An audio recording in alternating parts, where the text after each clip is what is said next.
ক্ষমতাসীন সরকার একটি সৈন্য সরকার, যারা জনগণের ভোটাধিকার কেড়ে নিয়েছে।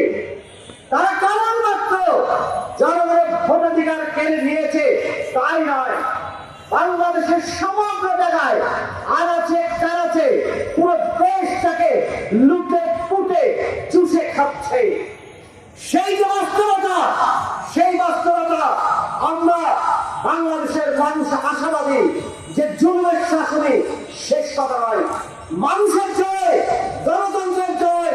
বাংলাদেশের গরিবদের নাগরিক মানুষ, তাদের চোখে যে সাম্য আছে, মানবিক মর্যাদা আছে, বেঁচে থাকার স্বপ্ন আছে, সেই স্বপ্ন জয়ী হবে। সেই স্বপ্নটি সত্যিকার অর্থেই জয়ী হবে। হ্যাঁ, সেই স্বপ্ন জয়ী হবে।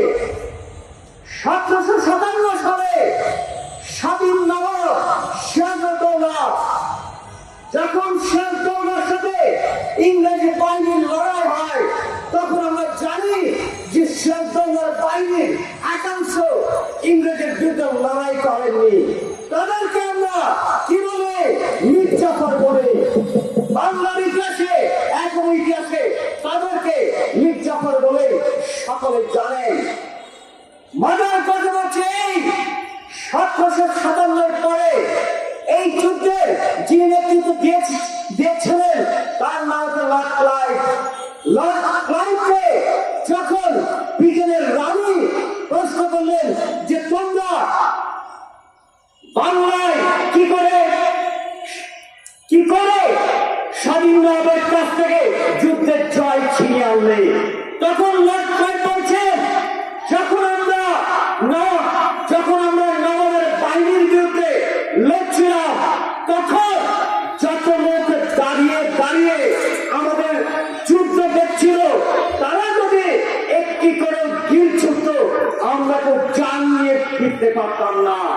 বন্ধুগণ, এই যে জান নিয়ে ফিরে যেতে পারলো, তার প্রধান কারণ হচ্ছে আমরা মনে করি যে আমরা যদি সক্রিয় থাকতাম, বাংলাদেশের জনমানুষ তার অধিকারের প্রশ্নে যদি লড়াতে হতেন, তাহলে বাংলাদেশের বাস্তবতা এইখানটায় দাঁড়ায় না। আমাদের নেতৃবৃন্দ ইতিমধ্যে প্যালেস্টাইনের কথা বলেছেন।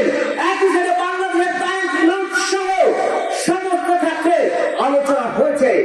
এই যে নারায়ণগঞ্জ মহানগরীতে দাঁড়িয়ে আছি, এই মহানগরীর আয়তন কত? এই মহানগরীর আয়তন 72.6 বর্গ কিলোমিটার। অথচ 2020 সাল থেকে 2019 সাল পর্যন্ত এই 17 বছরে কেবলমাত্র বাংলাদেশের বনভূমি গাছ কেটে ফেলা হয়েছে প্রায় 66 বর্গ কিলোমিটার। তারা পরিবেশ নষ্ট করে, তারা গাছ কাটে। যাদেরকে আমরা নদী রক্ষার দায়িত্ব দেই, তারা নদীকে খাওয়া পরিণত করে, তারা নদীকে গেমে পরিণত করে। যাদেরকে আমরা ব্যাংক রক্ষার দায়িত্ব দেই, তারা ব্যাংক লুটপাট করে খায়। প্রত্যেকটি সেক্টরে, প্রত্যেকটি জায়গায় যারা দাঁড়িয়ে আছে, আজকে বাংলাদেশের জনগণের শ্রম, স্বপ্ন, তার আশা আকাঙ্ক্ষাকে পদদলিত করে তারা আজকে বাংলাদেশে একদলীয় শাসন ব্যবস্থা কায়েম করলো।